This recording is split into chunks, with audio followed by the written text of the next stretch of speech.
Kwakungathi ukuphela kwesigaba esaphoxa amaphoyisa.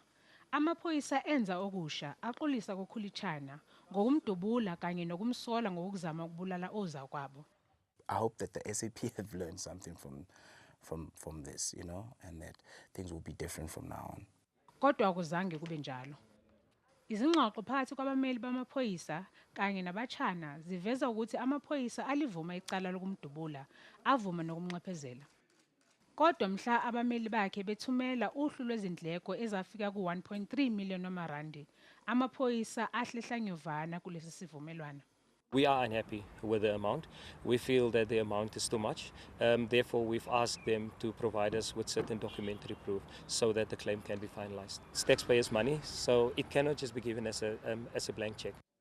Njengengxenye yesivumelwano, babevumelene ukuhoxisa wonke amacala okushushiswa ngokungemthetho kanye nokungcoliswa kwegama likaChana.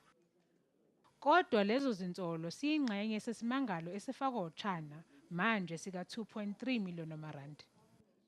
We've asked even before the criminal trial started to sit around a table with them to settle this matter because we don't want to waste taxpayers' money. The fact is our client was shot at 9 times by the police driving to work to a gig, and he must be compensated for it.